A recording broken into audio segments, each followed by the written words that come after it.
Okay, so we're going to start simple. Now, if you want a power mechanism to start working, you're going to need two things. First of all, you're going to need a device that requires power. And on the other end, you're going to need a device that gives off power. So in this very basic example, we're going to place down a generator right here. This generates power. And on the other end, we're going to put down a light box. Now, a light box is essentially a lamp. It will basically emit some light when it's powered. And it's pretty easy to do. So we're almost done here. The next thing we need to do though is we need to actually hook these two things up together so that the power can travel to this device. How do we do this? You just hover over one of the devices and press space. This will be different if you're on a different platform. This is PC, but it should be listed on your menu. So when you're in wire mode, you can see you've got some wire here. Objects that can be powered will be highlighted white. So all you have to do is just hover over it. It should snap to it. You can press space and it will light up. So we can actually turn the generator on and off, and as you can see, the lamp will turn on and off accordingly. Okay, so with that understood, let's move on to power consumption. Now if we hover over the generator, you can see that it says produces 3 sparks, and if we hover over one of the light boxes, it says requires 1 spark. Now these sparks are just essentially units of energy, and it's pretty easy to understand. This generator can supply 3 units of energy worth of power. So, if we actually hook all of these lamps up together, so we just attach the wires like so, you'll actually notice that the final lamp, the final light box, doesn't really work. And that's simply because the generator doesn't have any more energy to give. Because this requires 1, this requires another 1, and this requires a 3rd unit of energy. This produces 3 units of energy, but all of these total require 4. So the last one doesn't get powered. Right, so the next concept you want to get to grips with is the power grid. Now the funny thing is we've actually been looking at a power grid throughout this entire video. A power grid is essentially just a combination of devices that have all been hooked up via wire. So this thing right here counts as a power grid. So we've got the generator and 4 light boxes all interconnected with wire, so a power grid. So that's one power grid, and over here you can see we've got this beastly generator and another light box, and this counts as a second power grid. Now, why are we talking about power grids? Well, the thing with power grids is essentially anything connected to a power grid can tap into all of the energy provided by the power grid.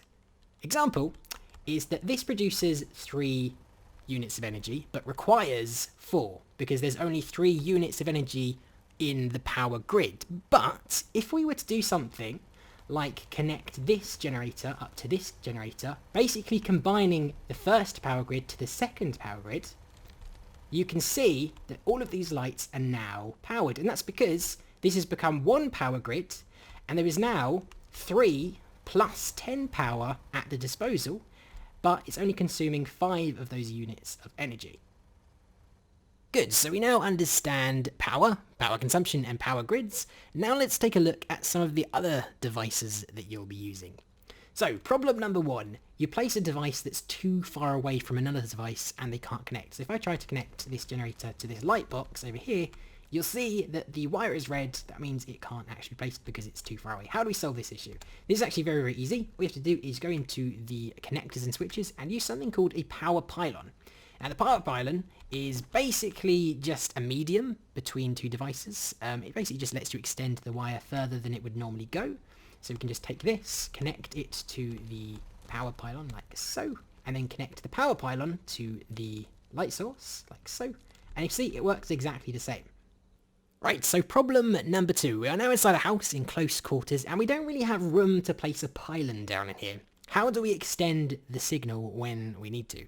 For example, we have the generator over here in this closet and we have a light box over here, but if we try to connect these 2 together via a wire, it's not going to work because it has to go through a wall and that isn't allowed. So how do we solve this problem? Now there's actually another type of medium called a power conduit, which will actually act pretty much the same as a pylon, except it can be placed on walls, on the ceiling and on the floor. So for example, we could just place this over here maybe, and then we can actually just hook it up here like so, attach it like that, and then we can take the conduits and attach it to the light box over here, and now we can actually get power in these close quarters. Okay, so the next device is pretty cool. It's called the switch, and it kind of acts a little bit like a filter. So let me show you it in action. So if we just place one down on this doghouse, because it's a nice little wall for us to use, just plop that down over here, and connect all of these light boxes up to one another. So you should connect that to the switch, connect the switch to this other light box. And as you can see, it kind of functions pretty much the same, but here's the thing. The switch can actually be toggled on and off. So if I turn this off, you'll see that the power beyond the switch actually no longer continues. But if we can turn it back on, you'll see that it turns back on. So it's a pretty nice thing to stop power traveling through a certain point. But as you can see, this one over here continues to be powered regardless, and that's because it is in the grid before the switch. Okay, so the next device is also pretty cool. It's called the pressure plate, and it does exactly what you think it does. Now, this is actually very similar to the switch, but it works a little bit differently at the same time. So let's just place this down. We do need to power it as well. It doesn't consume power, but it does require to be connected, very much like the switch. So let's just hook all of these up together, like so. And the difference is, as you can expect, is that the pressure plate actually responds to player presence. So let me give you a demonstration of that. So if I walk onto the pressure plate, the light will turn on. Step off, the light turns on, light off. And interestingly, this also works for things like items. So if I just pick this up and try to place it onto the pressure plate, you'll see the light turns on. I lift it up, turns off, light goes on, light goes off, light goes on, light goes off. Pretty interesting. Now, these next devices are the things that kind of surprised me, because I didn't think this game would have any logic in it, but apparently it does. So it's actually pretty similar to Redstone. So let's take a look at the first thing, and the first thing is called the interval switch. Now, the interval switch is essentially a clock. It's a clock. It will actually pulse different signals on and off, and it's actually pretty cool. So let's take a look at that. Let's just connect to up again, back to the thing over there. And if we actually turn it on and off, so I think it's active at the moment, you see that it turns off for a little bit, and then it will turn on for a little bit, and again, in a few more pulses, it will turn off again. The next device is called the delayed off switch. There's actually two variations. There's the delayed off switch and the delayed on switch, but we're going to look at the delayed off switch. This is actually really, really simple. Basically, all it is if you activate it, it will turn a signal on.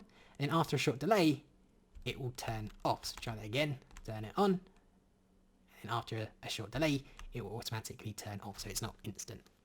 So the one I'm going to show you now is probably one of my favourite ones. It's called the power counter, and essentially it's a power counter. It will actually count the number of pulses that have been put into it, and then it will output a signal once that number has met. So let's give an example of this. So let's put down something like a pressure plate first, just to kind of demonstrate this. Put it down over here, and then we'll put down one of these power counters over here.